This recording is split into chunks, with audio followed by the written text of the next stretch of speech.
Halo, Tangkurak Squad di seantero jagat raya, balik lagi dengan kami Santuy Movie yang masih siaga untuk nemenin waktu gabut kalian. Gimana kabarnya? Semoga kalian dan keluarga selalu dan terus dalam kondisi terbaik, oke? Amin. Sebuah film yang sangat seru untuk kalian simak, yaitu menceritakan tentang sekelompok mafia yang bekerja sama dengan para polisi korup untuk mencari dokumen atau bukti kejahatan berupa deposito milik bos mafia yang akan diadili. Dan untuk mengambil dokumen itu, mereka harus masuk ke departemen keamanan yang punya sistem keamanan yang super ketat. Wow, kebayangkan gimana edunnya? So, biar semangat, mari kita ucapkan sama-sama secara serentak, oke? 1, 2, 3, apa? Gaskeun, mantap! Dan tanpa banyak cekah pematuk, don't go anywhere. Seperti biasa, jangan lupa ibadah sebelum nonton. Dan mari kita simak alur cerita dari film Triple Nine.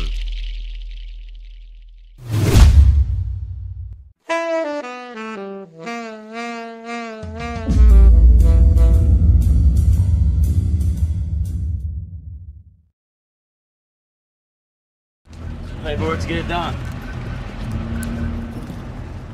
Better be right about this, Mike.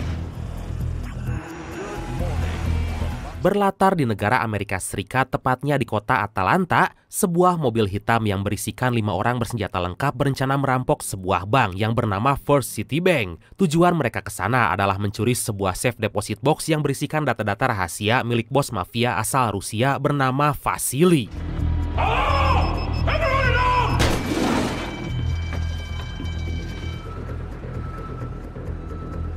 Tapi dalam kesempatan itu, salah satu perampok juga berhasil menggasak beberapa gepok uang dan memasukkannya ke dalam kantong khusus, kemudian mengambil safe deposit box yang telah mereka temukan. Hingga atas hal itu, akhirnya mereka pun kabur dengan menggunakan sebuah mobil yang terparkir di bank tersebut. Karena mereka hanya punya waktu 3 menit sebelum para polisi dengan jumlah yang sangat banyak akan segera datang. Stand by for responder ETAs. We're getting close, Mike. Dalam pelarian itu, sebuah kejadian yang mengejutkan terjadi karena secara tiba-tiba keluar asap berwarna merah dari safe deposit box yang telah mereka curi. Hingga mereka pun segera turun berniat menjarah mobil lain dan menghancurkan mobil tadi agar nggak meninggalkan sidik jari. Stand down. Let's go!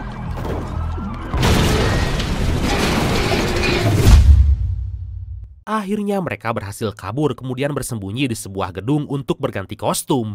Dan mari kita perkenalkan satu persatu para perampok itu, diawali dengan Russell sang pengemudi, Gabe adiknya Russell, polisi korup bernama Marcus, si detektif juga polisi nyentrik bernama Franco Rodriguez, dan yang terakhir adalah Mike yang merupakan mantan anggota Navy SEAL yang telah dikeluarkan. Wow! Go catch some bad guys, detectives. Do we gotta worry about that? Pull that shit out there. What do you think's gonna happen? Marcus merasa kesal pada Gabe karena dia telah mengacaukan semua ini dengan membawa uang dari bank itu, karena diketahui bahwa dalam uang tersebut terselip jebakan berupa flare yang bisa membutakan pandangan, dan ternyata asap merah yang mengacaukan tadi berasal dari flare tersebut yang sengaja diselipkan oleh pihak bank. Kemudian untuk menghilangkan barang bukti, mereka segera membakar mobil dan pergi meninggalkan tempat itu. Gabe's been clean for 6 months. Setelah membakar mobil dan pergi dari tempat tersebut, Mike dan Russell datang ke sebuah pabrik pemotongan hewan untuk menyerahkan box yang berisi dokumen pada seorang ajudan yang berkebangsaan Israel. Di sana dia diajak ke dalam pabrik dan bertemu dengan wanita yang bernama Irina untuk meminta upah yang telah dijanjikan. Perhaps it is that my sister too is stupid. We've done the job. Pay the fucking money. What do you want? He's going to be calling again. Dari sinilah dapat diketahui bahwa Irina adalah istri mafia yang bernama Vasily yang kini tengah ditahan karena kasus berat yang menimpanya, hingga dia menyuruh Mike mencuri box tersebut sebagai barang bukti agar suaminya bisa dipenjara seumur hidup dan semua aset beserta kekuasaannya jatuh ke tangan Irina. Я надеюсь, тебе не надо напоминать, что должно быть сделано сейчас. Diketahui juga ternyata Mike memiliki istri bernama Elena yang diperankan oleh si cantik Ambura Hoy Gal Gadot yang ternyata merupakan adik dari Irina dan punya satu anak yang masih berumur 5 tahun. Tapi hubungannya nggak berlangsung lama karena Irina mengacaukan pernikahannya dan memanfaatkan situasi itu untuk memuluskan rencananya. Jadi sudah dari Felix, no, Atas hal itulah Mike nggak bisa terlepas karena Irina menjadikan anaknya tawanan walaupun faktanya dia adalah keponakannya. Kemudian Mike diberi tugas terakhir yaitu mengambil dokumen tentang kejahatan suaminya yang kini terdapat di gedung Departemen Keamanan Dalam Negeri. Waduh, gimana caranya coba? But look in the eyes and you will see it. I was just about to discuss that with him. This wasn't the fuck. Terrible thing for a sibling to say, I know. Sementara itu, seorang detektif senior bernama Jeffrey Allen datang ke bank tadi untuk melakukan olah TKP dan bertemu dengan manajer bank tersebut. Di sana dia masih bertanya-tanya karena nggak ada satupun korban meninggal dan menemukan beberapa kejanggalan. Dari sana dia pun akan turun tangan untuk menangkap dalang dari perampokan yang telah terjadi. We're dealing with the crash and bash. Four-man team. Hey, Walker. My daughters, where we live. My daughter's school. Kemudian Marcus yang baru aja datang ke kantornya ditugaskan untuk membimbing salah satu polisi bernama Chris yang ternyata keponakan detektif Allen. Dia baru aja pindah dari divisi lain dan perlu bimbingan dari senior yang ada di sana. Atas hal itu Marcus pun segera berangkat dan mengajaknya untuk menjalankan tugas pertama.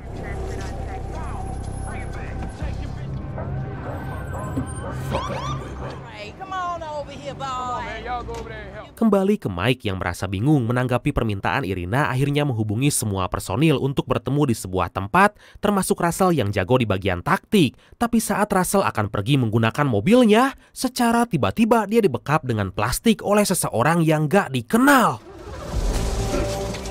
Put a GPS on his ass. Yo, Gabe, where your brother, man? Singkat cerita, mereka berempat telah sampai di tempat yang telah dijanjikan dan mulai membahas apa yang diinginkan oleh Irina. Di sana Mike juga mengatakan bahwa mereka harus berhati-hati karena FBI telah bekerja sama dengan Irina dan kalau keinginannya nggak terpenuhi maka posisi mereka akan sangat terancam. What are we doing here? She ain't paying. And I ain't gotta remind neither one of you how much the feds love dirty fuck. Dan gak lama kemudian saat mereka lagi membahas masalah itu, tiba-tiba datanglah sebuah mobil menabrak dinding parkiran di sana. Dan ternyata itu adalah Russell yang lehernya telah digorok oleh seseorang. Aduh, menanggapi hal itu Mike pun mengambil keputusan untuk membunuhnya agar Russell nggak menderita lagi.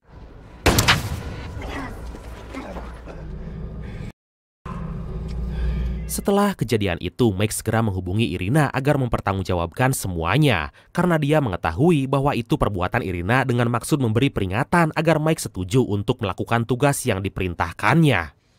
No. Irinska.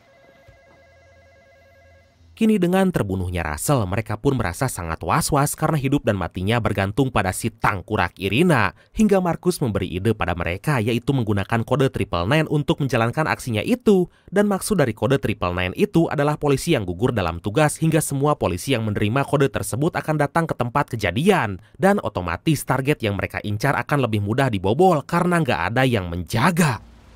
How many cop funerals you been to in the last 5? It's like pulling the plug and the whole force going down the drain. Keesokan harinya, Marcus dan Chris datang ke sebuah TKP karena ada 3 kepala yang telah digorok dan disimpan di atas bagasi mobil. Mereka menyimpulkan bahwa kejadian itu adalah masalah antar geng yang sering terjadi di kota ini. Dari sana Chris segera pergi ke tempat kerumunan di mana salah satu geng itu berada untuk menanyakan siapakah pelaku yang sebenarnya. Hey, I'm just gonna ask you some questions, man.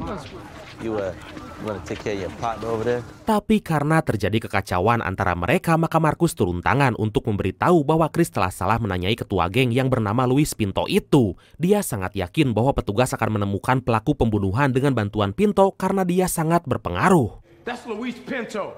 He's a Mara Salvatrucha lieutenant. Hey, go get a cigarette. Setelah kejadian itu, Chris pulang untuk bertemu dengan pamannya dan mengatakan bahwa dia ingin membuat perubahan pada hukum yang berlaku di negara ini. Hal itu dia inginkan setelah mendengar ucapan dari Marcus bahwa polisi kadang-kadang bekerja sama dengan para penjahat untuk mengungkap sebuah kejahatan. Sontak pamannya nggak setuju dengan cara berpikir Chris yang bisa aja membahayakan nyawanya karena nggak semua polisi bisa diajak kerjasama karena telah tercantum dalam peraturan disiplin kepolisian agar tunduk pada aturan yang telah ditentukan.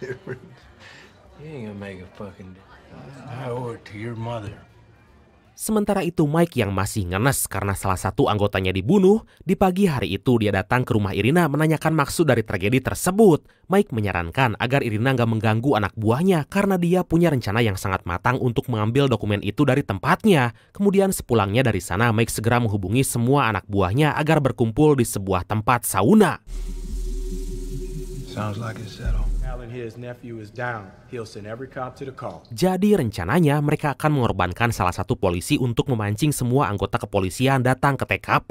Dan korban yang mereka incar adalah Chris yang merupakan keponakan dari detektif Ellen. Mereka sangat yakin bahwa jika Chris mati, maka Ellen akan mengerahkan semua polisi untuk memburu pelakunya. Look, there's one more fucking job. This guy's done nothing.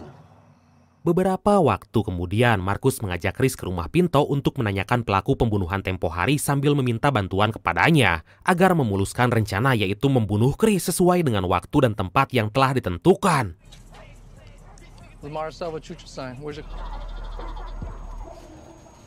Dan atas informasi yang didapat, mereka pun segera mengintai pelaku yang diketahui bernama Fernando Rivera. Di sana Marcus menghubungi bala bantuan sebagai backup dengan laporan pembunuhan berantai dan terbukti menjadi bandar narkoba terbesar di Meksiko. Hingga saat mereka akan masuk ke dalam rumah itu, secara tiba-tiba...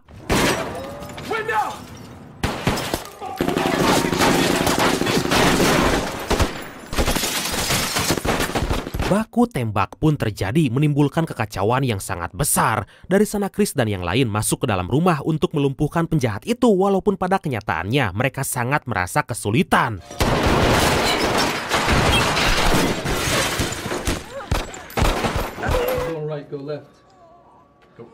Akhirnya Fernando berhasil kabur dan berlari secepat mungkin menghindari para polisi yang mencoba menyergap. Dari sana baku tembak pun kembali terjadi karena ternyata anak buah Pinto memihak pada Fernando agar dia bisa terbebas dari jeratan hukum.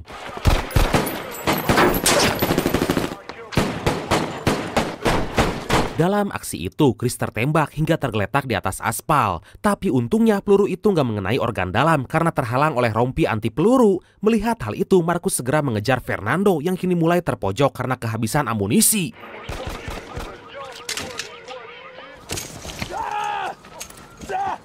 Berkat kesigapan Marcus, Fernando pun terpojok di sebuah gang kecil yang mengarah ke halaman belakang. Di sana Chris langsung menembak kepalanya karena posisi itu sangat membahayakan Marcus. Dengan keputusannya itu, Marcus sangat berterima kasih dan mengajaknya minum di sebuah bar untuk merayakannya.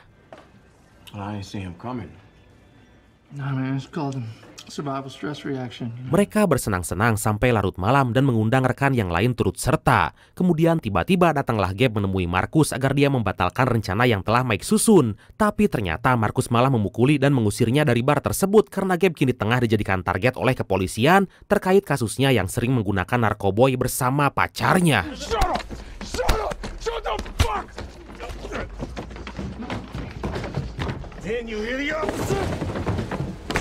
Kemudian di tempat lain, detektif Ellen datang ke sebuah tempat prostitusi karena ada informasi yang sangat berharga tentang Gabe dan pacarnya yang bernama Leah. Dari informasi tersebut, Ellen berencana untuk menangkapnya dengan mengetahui jadwal transaksi antar bandar. Dia juga mengetahui bahwa Gabe adalah mantan polisi yang dikeluarkan karena mangkir dari jadwal BAP saat ada kasus penembakan yang menimpa rekannya. Atas laporan itu, dia pun segera menangkap Leah yang dijadwalkan akan melakukan transaksi pada malam ini. This can go down.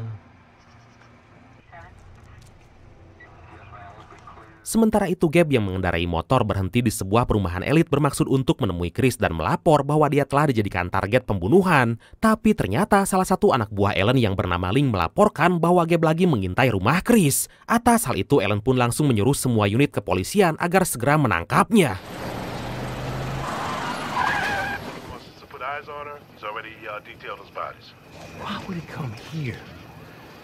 Keesokan harinya, Gabe menerima telepon dari Mike yang meminta pertanggungjawaban atas kejadian semalam. Mike gak segan-segan membunuh kekasihnya jika dia melaporkan semua rencana yang akan dilakukan. Hingga Gabe hanya bisa pasrah dan memohon agar jangan membunuh kekasihnya. Hey, I promise! Mike!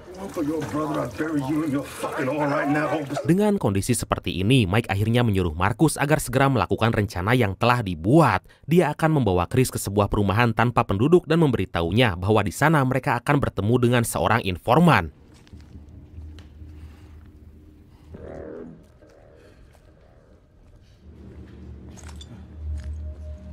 Di tempat lain, Irina memanggil Mike untuk memberikan kunci dan fotokoper yang harus dia ambil di departemen keamanan itu. Irina mengatakan bahwa ini adalah tugas terakhir Mike dan setelah itu anaknya akan dikembalikan. Seketika dia pun segera bersiap untuk menunggu kode 999 dari Marcus.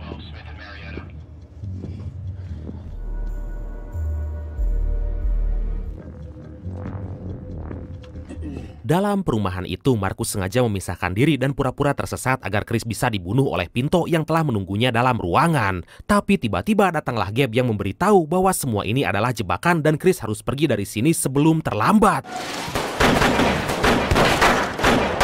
How you doing, man?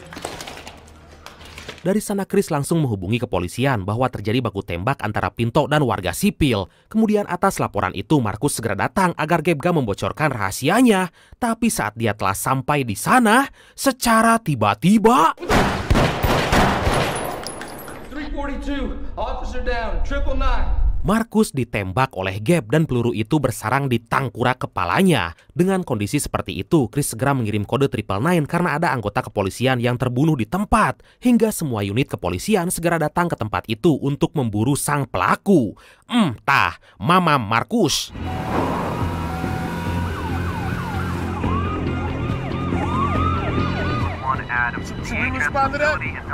Mengetahui kode itu telah disiarkan di radio, akhirnya Mike dan Franco berangkat memakai mobil van agar para petugas di sana nggak curiga. Kedua orang itu masuk ke dalam gedung departemen keamanan tanpa ada gangguan sedikit pun. Kemudian Mike segera mencari tempat disimpannya koper tersebut.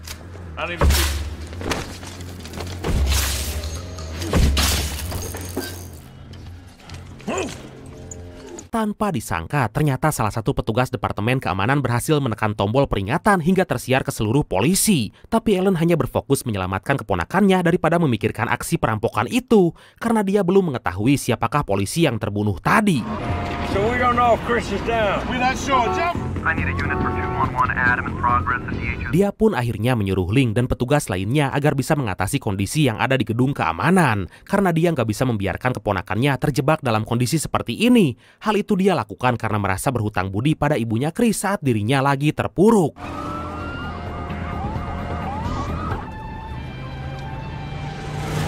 Kembali ke Mike yang berhasil menemukan koper incarannya dan mulai membuka lemari besi menggunakan las karbit yang telah dia pinjam dari Mang Komar. Anjir, kot Mang Komar, ha? Kemudian setelah menemukan koper itu, dia pun segera bergegas untuk kabur walaupun di luar gedung beberapa petugas bersenjata lengkap telah membidik ke arahnya.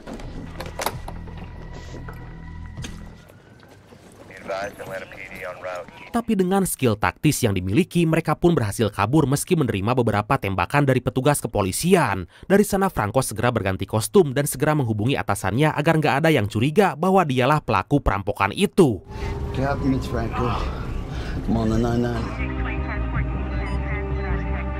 Sementara Ellen yang telah sampai di perumahan kosong akhirnya mengucapkan Alhamdulillahirobbil alamin karena keponakannya masih hidup sehat walafiat berkat doa ibu yang selalu dipanjatkan setiap malam. Tapi tidak dengan Marcus yang sempat dilarikan ke rumah sakit karena diketahui bahwa dia masih bernafas.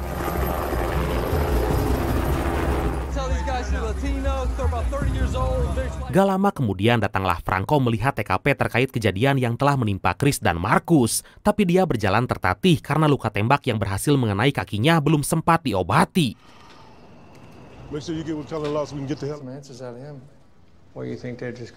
Setelah merasa aman, Mike pun segera menghubungi Irina agar menemuinya di tempat yang telah ditentukan. Di sana dia membawa koper dan kado yang berisi mainan untuk anaknya tercinta agar merayakan keberhasilan ayahnya dalam melaksanakan tugas. Tapi ternyata Irina nggak menepati janjinya karena Mike telah bekerja sama dengan polisi korup. Loh kok? Coba itu. Felix!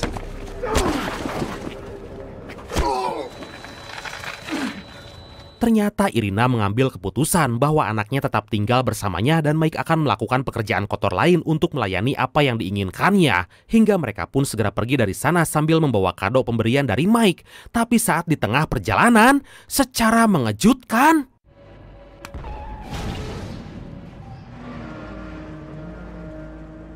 ternyata Mike menyimpan sebuah bom dalam kado tersebut karena dia mengetahui jika Irina akan berkhianat.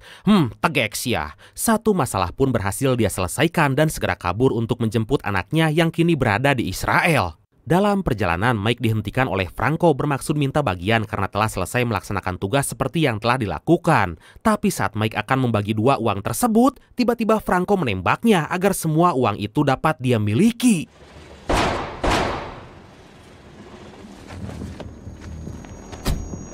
Sementara itu Chris yang masih penasaran dengan kejadian janggal yang menimpanya tempo hari, dia pun segera menemui remaja yang waktu itu berbincang dengannya dan mendapatkan sebuah fakta bahwa sebelum tragedi itu, Marcus menemui Pinto dan memintanya agar membunuh Chris di tempat yang telah ditentukan.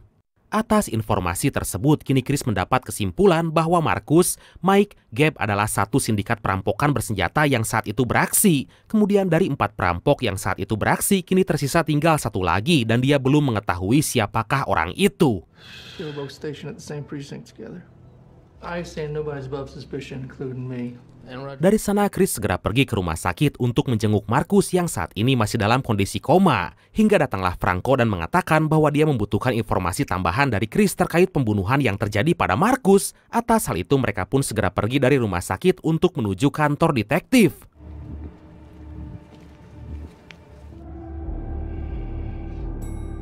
Tapi saat dalam lift, Chris mendapatkan informasi dari pamannya bahwa pelaku keempat perampokan bersenjata itu bernama Franco Rodriguez. Informasi itu dia dapatkan dari link yang terus menggali data terkait rekam jejak yang telah dia lakukan selama ini.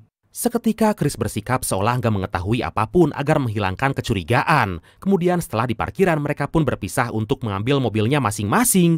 Dan saat Franco masuk ke dalam mobilnya,